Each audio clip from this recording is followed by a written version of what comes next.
Alright, so here we go again. I'm back here at Mark Anthony Dark 66.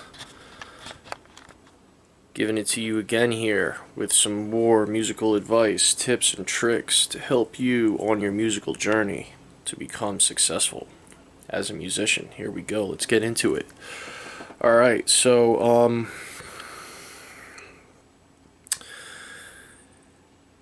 in your musicianship, you're going to have like a few times where you definitely second guess yourself, and you're definitely going to say to yourself and others, like, am I in this for the right reasons? Am I really supposed to be a musician? Am I really in the right place at the right time doing the right thing? Now, I've questioned myself in situations a bunch of times. I say it comes with the territory, and you're always gonna have somebody doubting you, telling you you don't know how to sing or perform or play your instrument, etc., etc. It really honestly comes with the territory. And the one thing that I'm going to tell you up front is it's an old-fashioned term, and it goes like this. You need to develop a thick skin. Now, not literally, that's metaphorically, but meaning that if you can't handle corrective criticism, if you can't have, people coming at you left and right, telling you, making fun of you, whatever, yada yada yada,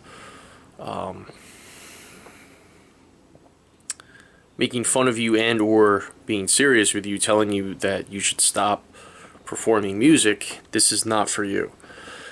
You're not going to be able to keep up with the pace of it all, roll with the punches, etc., etc.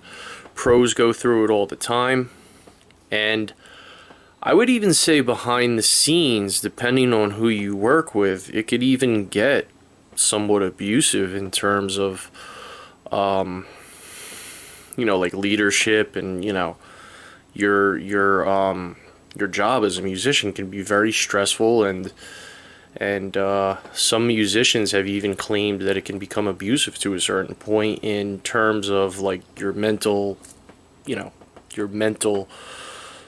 thoughts about it, and having to do your job and perform a certain way and all that. So let's get past that. So you're you did one show, you did great. You did another 2 shows, you did horrible. Something bad happened. I don't know, you got booed off stage or something like that. The one thing I could tell you to really think and know if music is for you, if you should be putting your time and energy into it, is look to your parents or to somebody who has influence over you, like an aunt or an uncle, and ask them honestly what they think of you as a musician. Shout out to my Uncle George, by the way. I don't know if you're watching this, Uncle George, but I remember you always telling me that I have the look for rock and roll, and I never forgot that. It always helped me moving forward. I love you, man. I hope you're watching this, and I'll see you around the holidays, hopefully. Alright. So, when I first started, okay, my parents, especially my mom, because my mom was like a big singer when she was younger, told me that, like, I really couldn't sing to save my life. Now, hold on, let's hold the phones right now. Now, here's the catch, okay? Although my mom told me that I couldn't sing to save my own life, etc., etc., and I was, very flat and stuff like that when I first started, she then supplied me with my own PA system. Now, this was like 10 years ago, okay? The psychology of the situation is, if your parents have a kid and you send your kid out into the world, you don't want your kid to embarrass themselves you don't want them to like embarrass your last name, you know, like stuff like that. So you'll always get like a straight answer from your parents or an elder who really loves you. It's undeniable, because even though my mom was saying all that, you know, the proof is in the pudding. Like, okay, mom, you know, I'm not the best singer in the world, but you just gave me singing equipment, so I guess I'm going to use this equipment and become better, etc., etc. So that's my honest advice. If your parents say you should give it up, I would give it up, because it's not one of those things that comes easy. Like when you see these performers who make it, that they're like usually one in a million. They just have that sound for the certain time at the certain place. They're with the right people, etc., etc. So yeah, seek out loved ones and seek their advice. And even after that, you're still going to have people coming at you and saying, oh, you know, so-and-so doesn't know how to sing or perform. You know, this is so funny. Let's make fun of this person, you know, et cetera, et cetera. I'm pretty sure it's been a long time for me since that happened to me, because I've been performing for so long. But I'm pretty sure when I first started, I had, you know, I definitely had some people laughing at me and making fun of me, for sure. Of course. It just comes with the territory. And me, I'm a little more of an edgy singer. I'm rock and roll to the core, so, you know, my singing style is edgy. Like I stay like on the cusp of, you know, good and bad.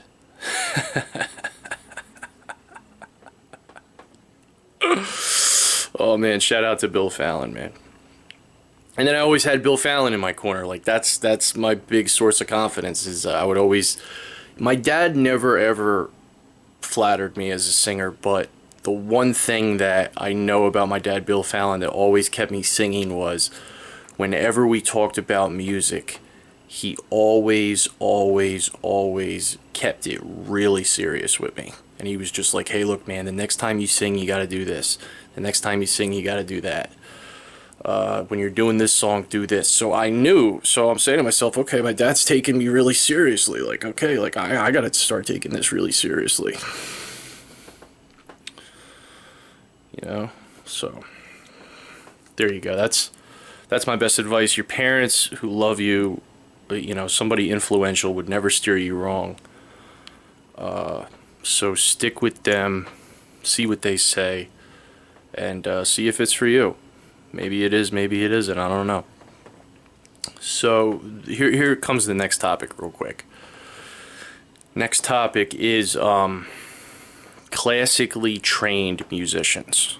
Okay, we're talking, you know, people in, you know, big bands, any type of a band.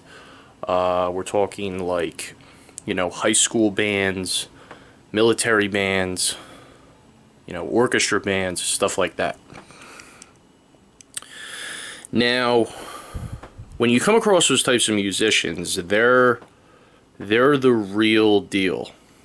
Okay, they are classically trained.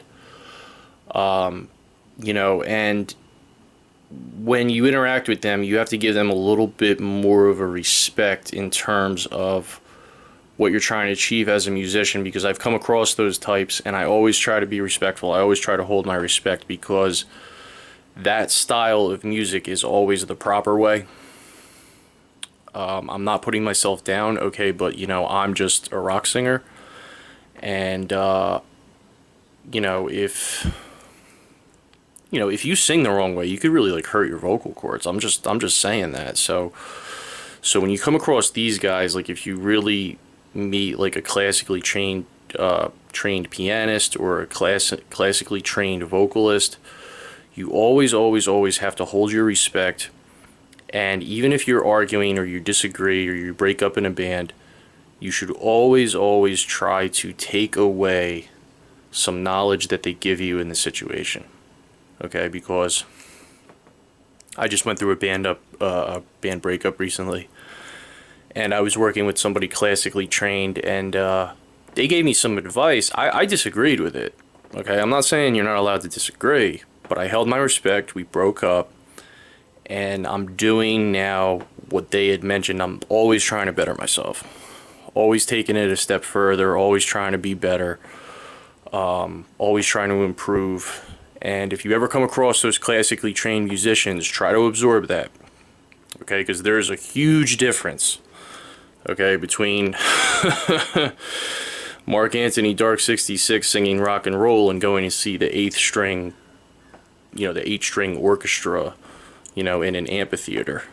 Okay, there's a huge difference to that. So I'm just telling you to look out for that. Another quick tip I could give you is, if you're ever around with your friends and you're listening to music and you want to get like a good reaction, just turn your music on, see how they react to it. I know I was at Dark South about 4 days ago. Me and Jamer were talking business and cooking chicken, and I just put my music on in the background, and it was just very normal. It was like we were listening to any other song. And if you can do that with your music a lot of times, that means you're good. If you can't do that, that means you're not so good. So maybe you shouldn't be involved in it, spending all your time, money, and energy on something that's not moving forward. All right. So, hey, cheers.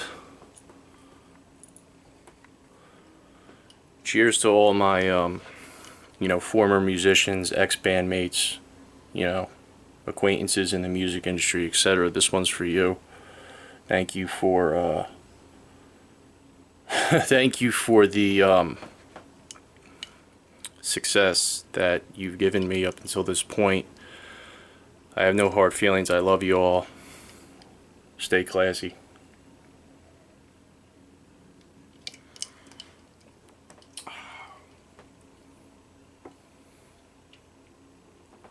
Okay, so yeah, I guess for now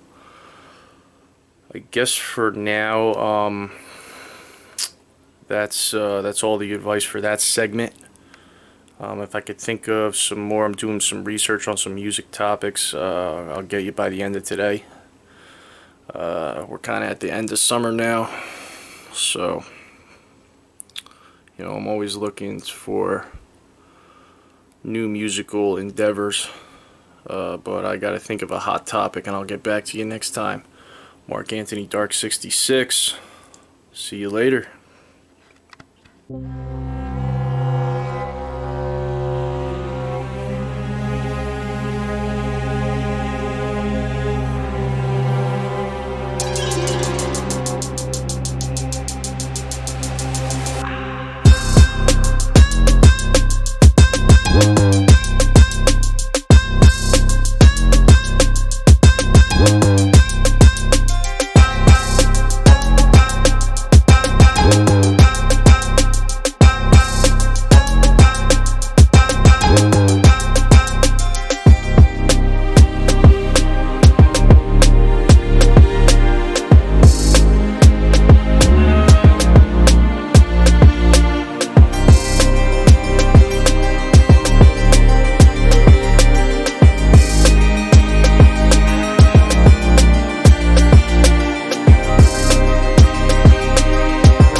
Alright, so here we are back again.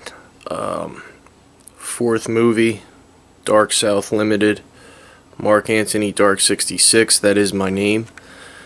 And for this section of the movie, I'm going to start out with a story.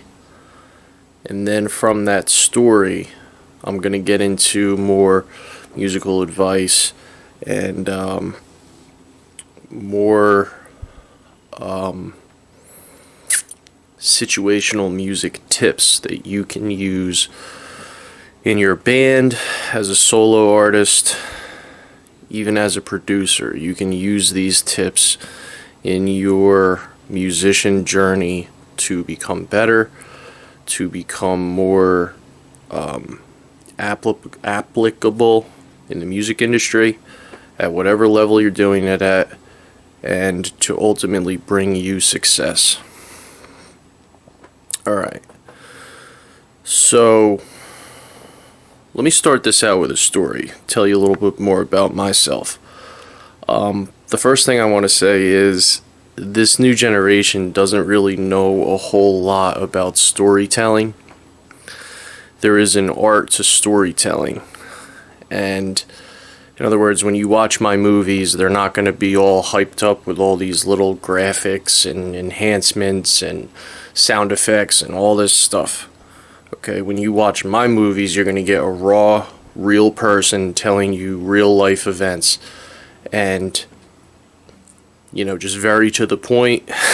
You don't see any sound effects, any graphics on here. It's just me talking to you into the camera.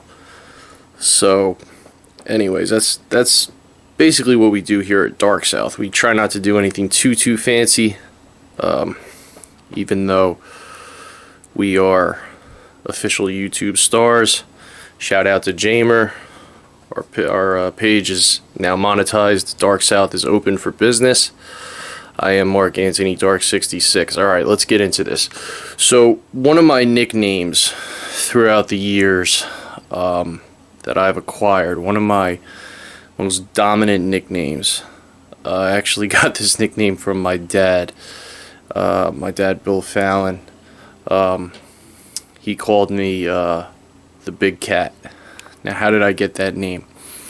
I specifically remember being in AC with Bill Fallon. We were actually going to see Aerosmith, and this man walked up to me, and he was a clean guy and everything. He wasn't it's not like I was like offended by what he was wearing or anything like that.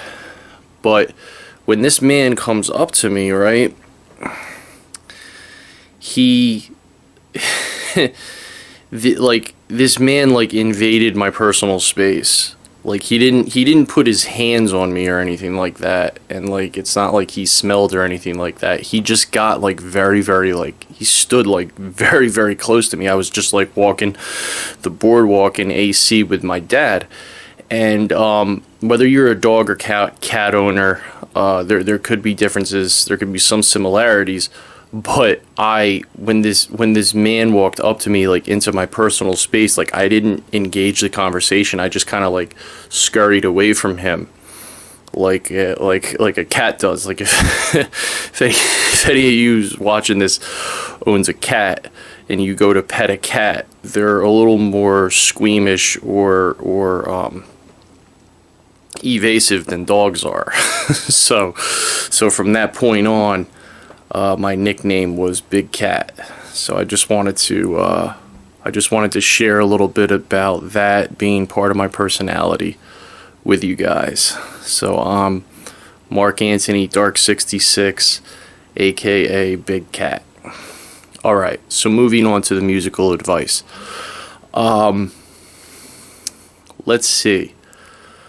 We're gonna talk about the I want to say the difference, or not the difference, but the purpose of doing a cover song. What are you trying to achieve when you cover a song? What is the purpose?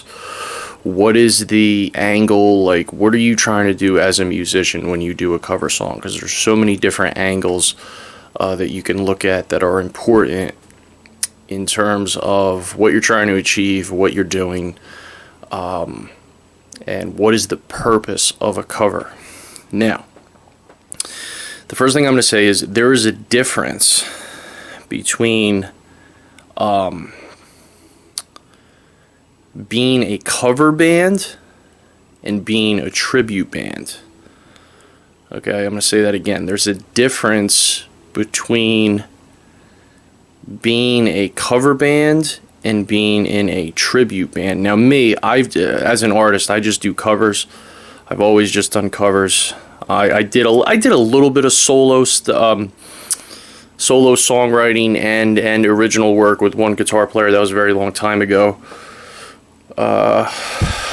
But I still have those songs, and I might do something with them in the future. I'm really not sure. But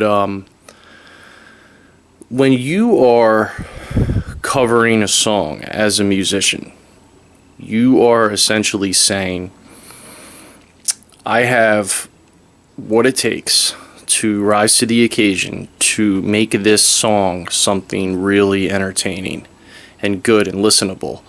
I'm going to put all the elements that the song originally has in it, and I'm going to deliver it to this audience because it's something that they need to hear.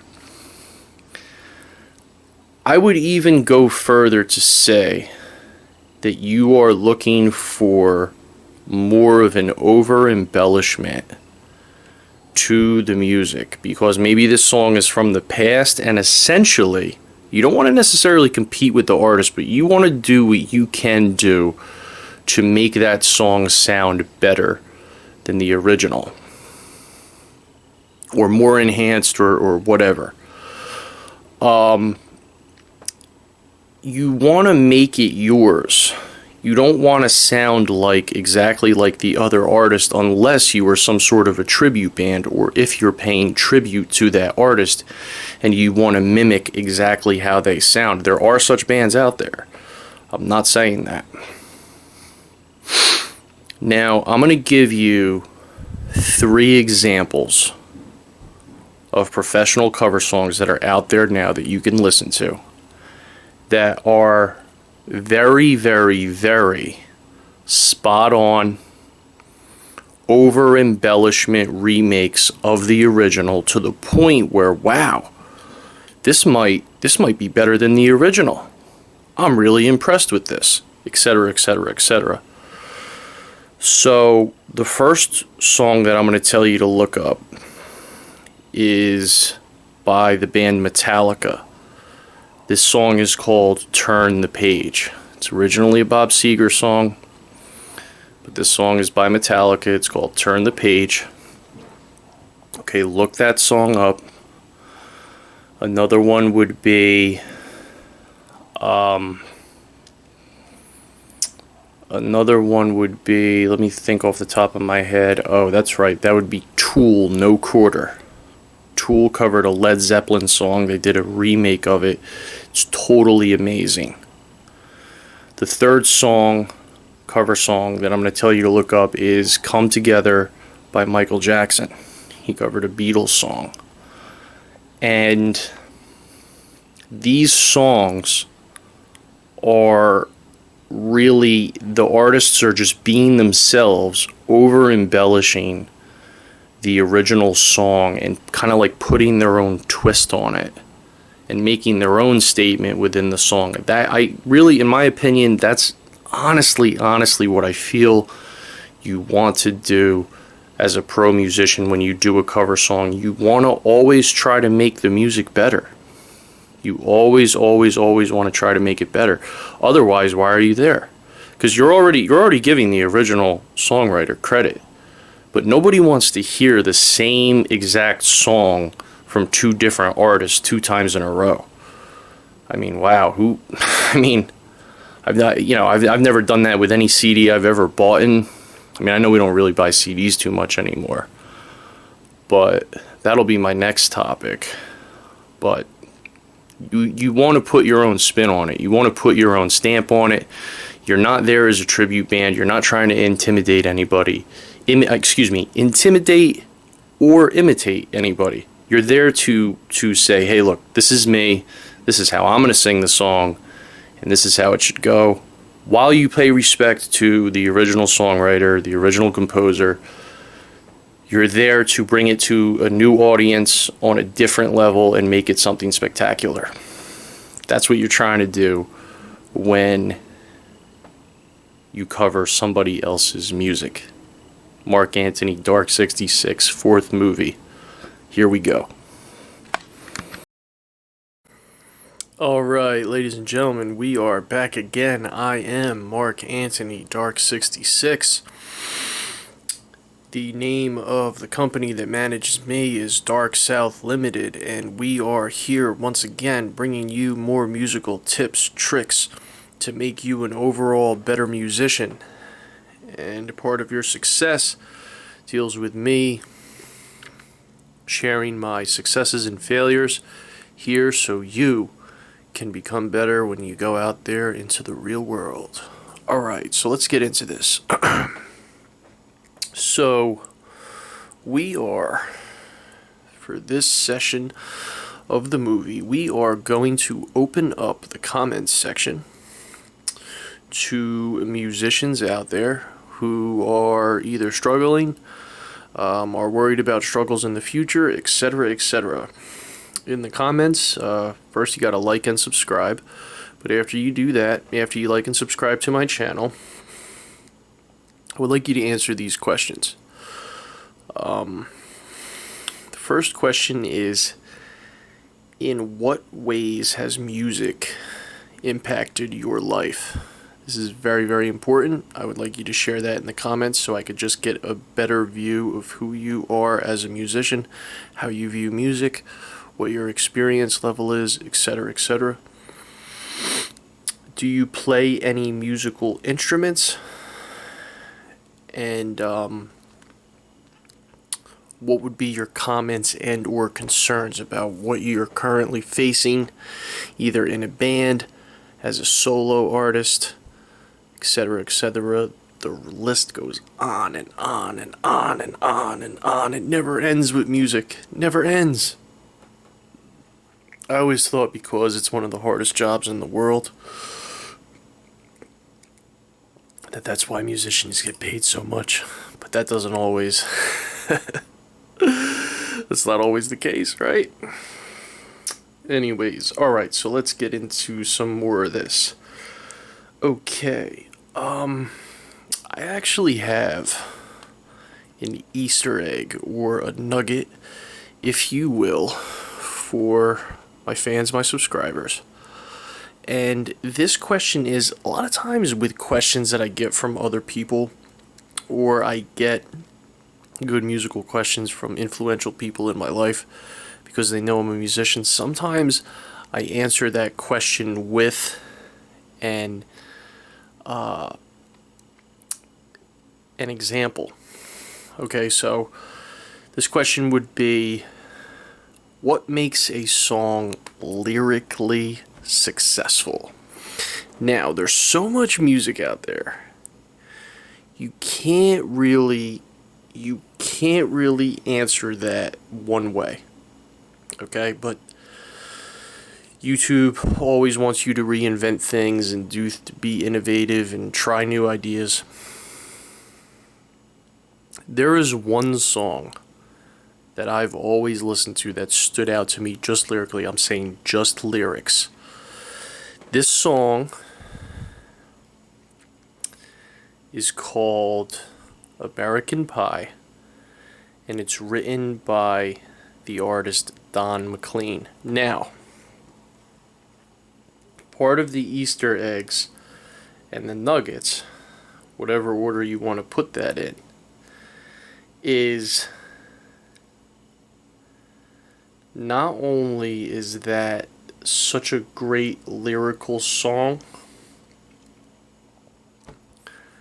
okay, but the elements, one of the elements, you could actually surmise that you could divide that into two different categories. One of the elements, and this has been proven, amongst many different elements as to why people love lyrics in songs. One of the elements is they feel like it brings them back to their childhood. And that is clearly expressed in American Pie. Like, you can't deny it. I felt, first time I heard that song, I felt like I was a little kid again. It was just totally 100% undeniable. And two, they feel like they could relate to it. Those are the two things that make lyrics like really stand out. Like, wow, I love this song, because you could either relate to it or it takes you back to your childhood. If you've never heard the song American Pie by Donna McLean, listen to it. It's a classic. It's definitely my favorite lyrical song of all time. Check it out. Alright, so here we go. What else do we got for you guys here? I like to call my my videos movies, because I make them over an hour long, and, you know, this is a movie. Okay.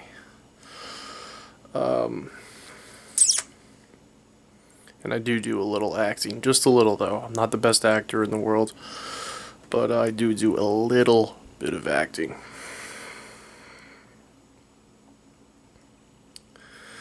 Okay, let's see. Next question.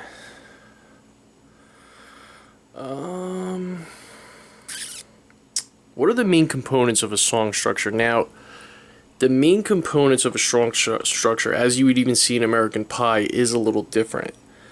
And that would be because phone call. Hold on, I just gotta put this on silent real quick. That'll take up some time. Usually your song has an intro, a first verse, a bridge, a chorus. And then it could follow that format into the end, and then with an outro. The one cool thing about American Pie is it's almost like a folk song. It's just like a run-on. It's like a folk. He's just telling a story, goes into the chorus. Telling a story, goes into the chorus. Telling a story. It does have an intro and an outro. I don't think that those elements definitely make a song more or less successful, but those are the elements that you typically are looking for in a song. In rock and roll, you typically have those elements. After the second verse, you'll either have some sort of what we call a breakdown and or a guitar solo. So those are the components of songwriting. And last question here.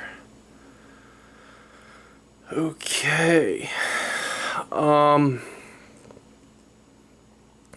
Do you think it is important to learn how to read music notation? Now, I've been in these situations before, and I can say that sometimes it's important to read musical notation, not all the time.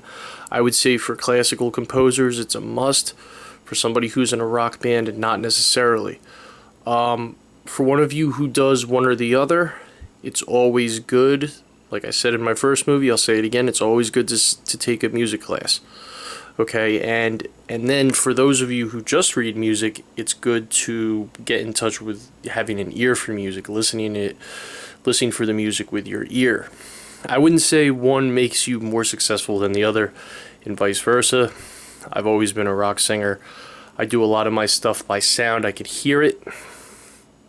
When it comes to actually reading music, unless we're doing some sort of an acoustic routine, you can usually always hear the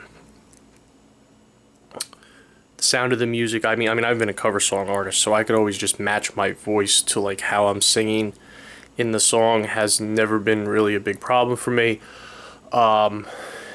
If for some songs I want to sing lower, the guitar just goes down.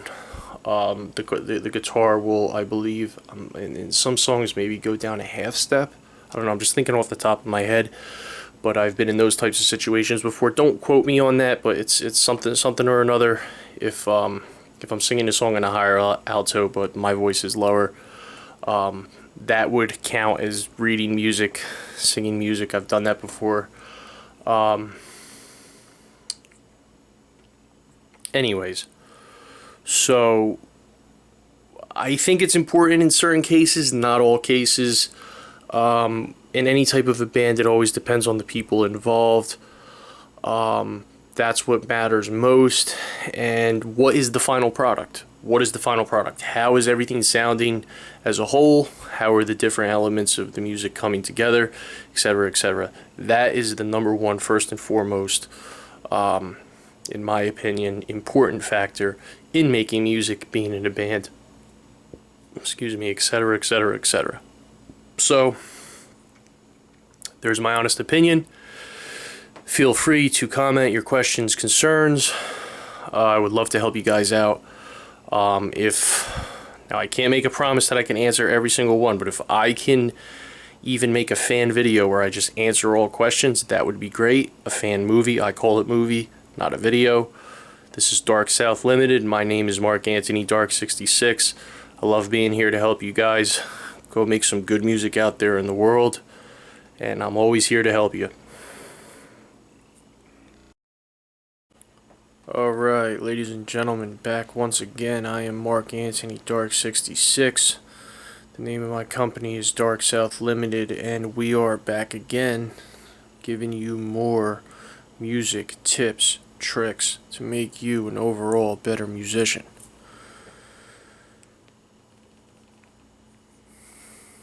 I really enjoy doing this. I really enjoy having this platform to be able to talk to you guys and help you guys the best way I can, the best way I know how to.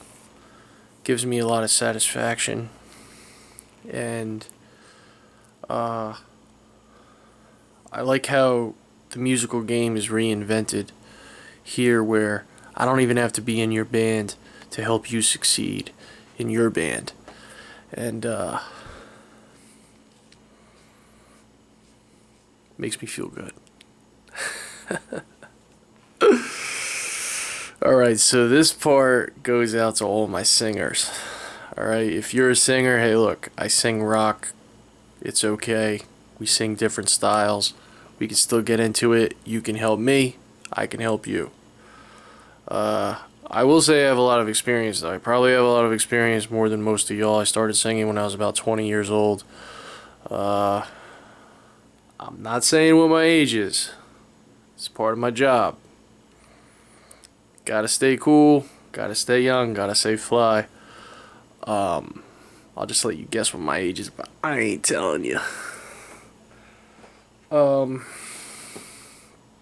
Alright, so you're a singer now, and you've been doing it for a little while, and you're saying to yourself, you know, I don't know if I want to spend all my time doing this. I rather want to travel, I want to see the world, I want to do other things, I want to become a rocket scientist. Whatever you want to do, it doesn't matter.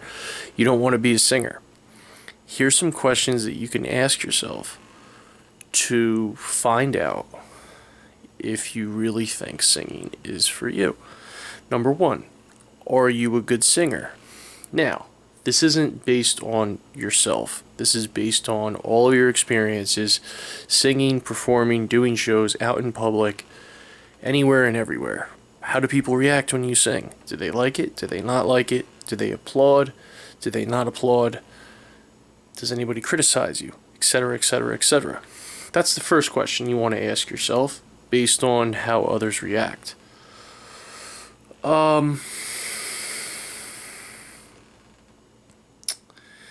Is there a song that always makes you happy when you hear it? Like, are you, like, what does this evoke?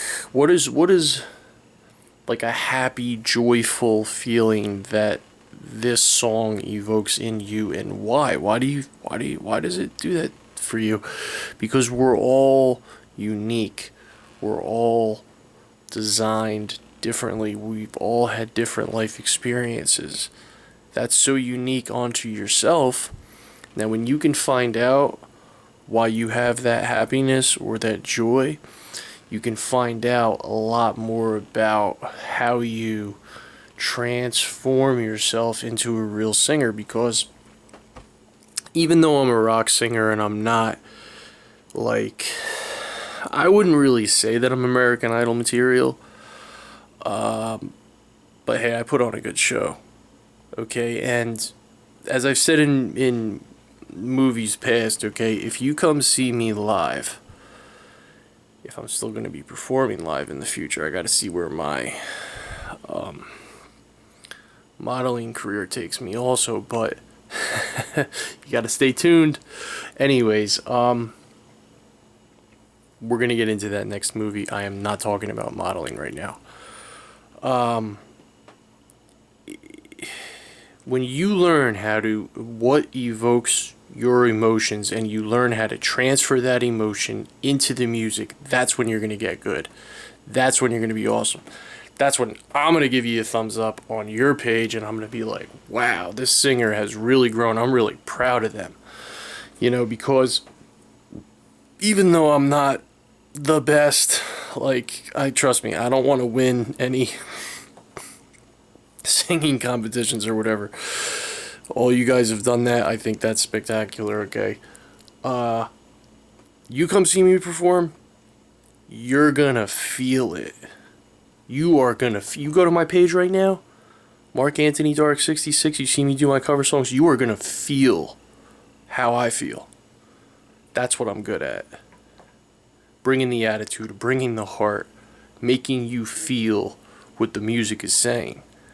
That, the evoking of emotions, transferring that, whether the song makes you feel good, makes you feel bad, makes you feel indifferent, that is gonna be the X factor. Trust me on that. And the last nugget I wanted to give you is an example of a song that I performed, that I had on my Mark Anthony Dark 66 page years ago, and it made like a big stir in the town that I'm not going to say exactly where I was located, but it made a big stir. I performed Smells Like Teen Spirit. Now, I got some likes on it and I got some dislikes on it, but I want to say why I in turn deleted it was because all my songs that I do on my page are in quote unquote karaoke format, meaning it's not me with a band, it's just, I just have like it's like a glorified karaoke behind me, but I try to raise the sound levels as high as I possibly can go to make the drums and the rest of the music sound like there's an actual band behind me. I actually push it to the limit. Okay, now with a song like Smells Like Teen Spirit, I deleted that and took it off there because that's a classic song. You don't want to misrepresent that song. You don't want the sound levels to be off in that song. Even if you do a karaoke version of that song, you're never going to give it the justice that it really deserves because it's such a classic song. So in my opinion, you might as well just not do it. In other words, I had that song on there, but I think the drums were a little too low, and I wasn't giving the song the justice that it truly deserves because it's such a masterpiece. And as a musician, that's my honest opinion in terms of doing karaoke music. Some songs you can sing karaoke, other songs you can't. Or you shouldn't, because it's not gonna, you know, your voice is not gonna sound better than, you know, Dave Grohl's drums, you know, etc., etc. Like, you're just gonna, like, butcher the song. It's gonna sound bad. You know, so just keep that in mind when you do karaoke, because even though you have the opportunity to do it, you don't want yourself to look bad. You don't want to make any of those types of mistakes. It just doesn't make you look good as an artist with those types of songs where everything is on a level playing field, and you know, nobody wants to really hear somebody's voice above instruments if that's not how the original composition goes. So keep that in mind. another Easter egg nugget for you, slash Easter egg slash nugget, whatever you want to call it. I want to call it a dino nugget. Okay, but keep that in mind when you're out there performing.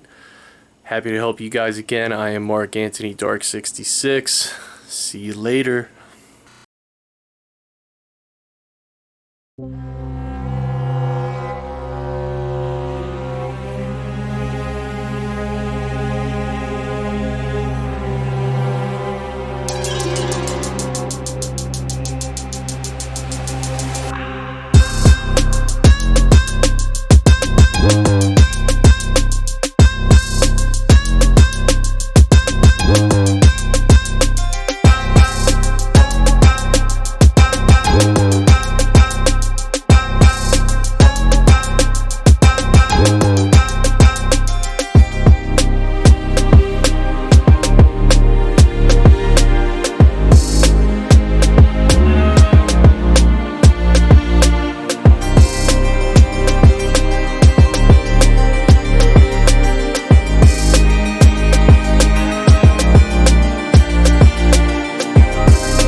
a second.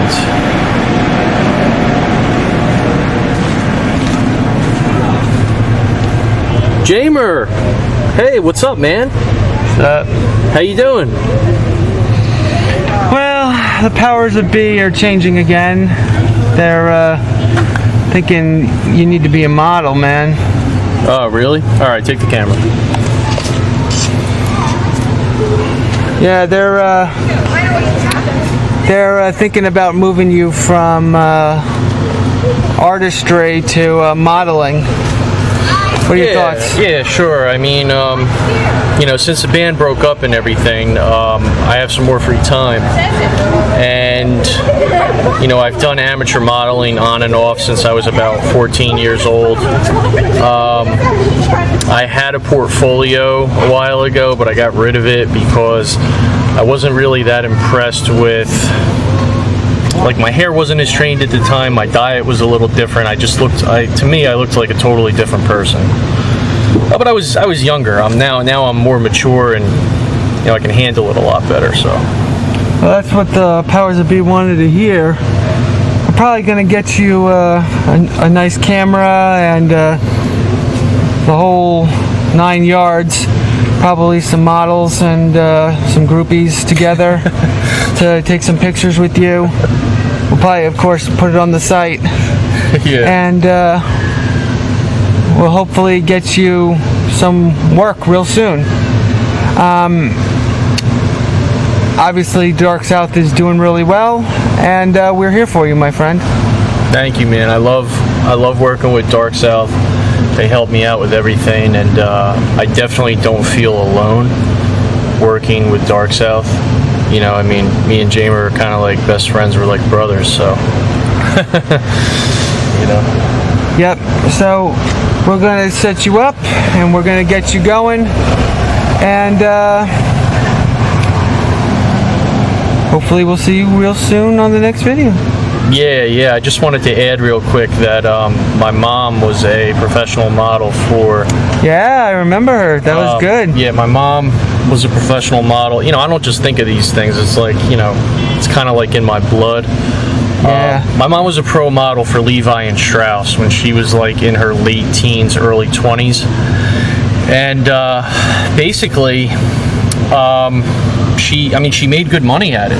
I mean, so I've spoken to her a lot of times about it. I never took that professional route yet, but hey, one day if you know, if they want to pay me for it, I'm all about it. You know, getting into magazines, commercials, and stuff like that. But just starting out with Dark South, building a portfolio, taking some pro shots. Yeah. I'm really excited about it, man. Yeah. Well, we'll get you going real soon.